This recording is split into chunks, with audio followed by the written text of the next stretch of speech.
बने जाते हैं और जीत के आते हैं। मजाल है कभी उन्होंने शकल देखा हो अंडे का? किसी तरह का मांसाहार नहीं करते हैं। मांसाहार करने से एक और नुकसान है आपको।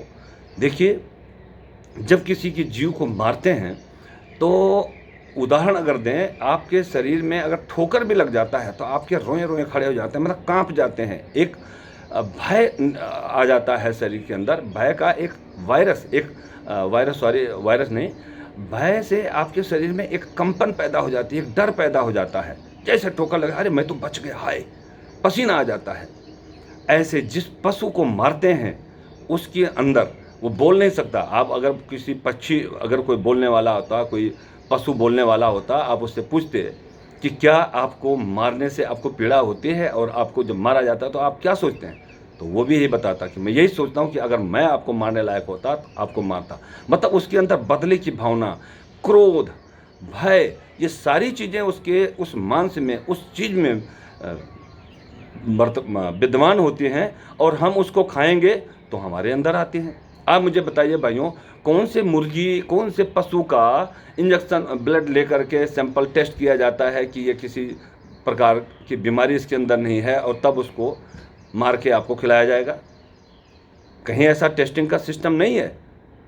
तो उसके अंदर अगर कोई बीमारी है, कोई कैंसर है, कोई पक्षाघात है, कोई सड़ा हुआ, उसका पैर सड़ा हुआ है, कोई विषाणु उसके अंदर आ गया, अब उसको खाएंगे तो क्या होगा? उससे जरूर बीमारी फैलेगी, लेकिन अन्न से बीमारी फैलने के ज़्यादा चांसेस नहीं हैं। सो भाइयों, मैं ये कहना चाहता हूँ कि ऐसा जैसा खाए अन्न वैसा रहे मन। पहले आप अपने को शुद्ध रखें तो शुद्ध वातावरण जीने के लिए है। आप खुद ही को शुद्ध नहीं रख पाएंगे तो शुद्ध वातावरण में जीने का आपको मौका नहीं मिलेगा। आप ऐसे एक एक करके बीमारियों से लड़ते रहेंगे, मरते रहेंगे, और ये जो आनंद है जीवन का वो नहीं ले पाएंगे। सो अगर हो सके तो आप मांसाहार का उपयोग कम कर दें या बंद कर दें, बहुत होगा आपके लिए। और ये भारत देश है, ऋषि मुनियों की धरती है। किसी भी ग्रंथों में, किसी भी शास्त्रों में ये नहीं पढ़ाया गया है कि आप पशु को मार के खाएं, किसी पक्षी को मार के खाएं। सबकी रक्षा करें, सबके साथ जिएं। कुदरत उनको पैदा करता है, मारता है, ये काम कुदरत का है।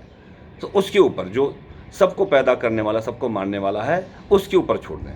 आप जो खाने की चीज़ें हैं, सात्विक चीज़ें हैं, खाइए, अपना इम्यूनिटी सिस्टम बढ़ाइए।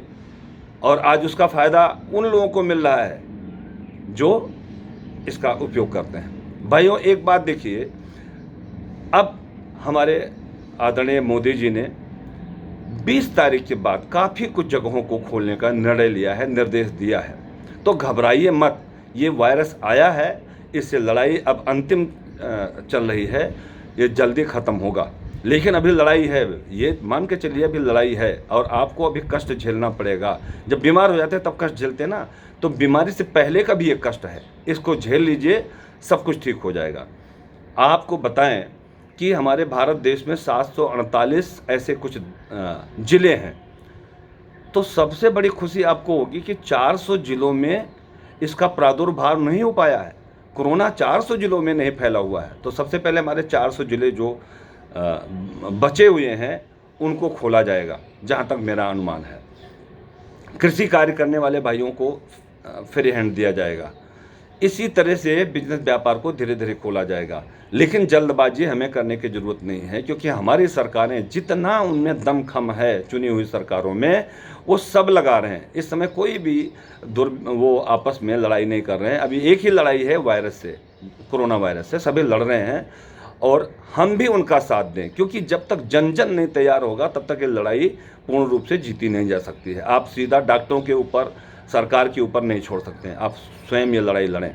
भाइयों, आप ये देखिए कि 75% जनसंख्या हमारी गांव में रहती है।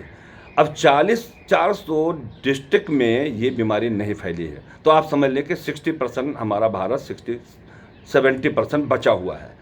अब ये बीमारी है कहाँ? ज़्यादातर शहरों में, क्योंकि वहाँ आबादी बहुत घनी है। तो लड़ाई हम लड़ रहे हैं, हम जीतेंगे भी।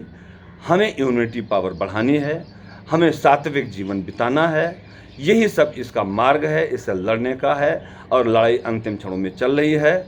घबराएं ना, क्योंकि जब एक धावक होता है वही धावक फर्स्ट आता है जो पेशेंस रखता है और लास्ट क्षणों में सिर्फ सेकंडों की बात होती है, और जो हिम्मत रखता है वो जीत जाता है, और जो हिम्मत हार गया, हाय अब नहीं हो पाएगा, वो किसी भी नंबर में नहीं आता, हारा हुआ माना जाता है। तो हमें हारना नहीं, हमें जीतना है।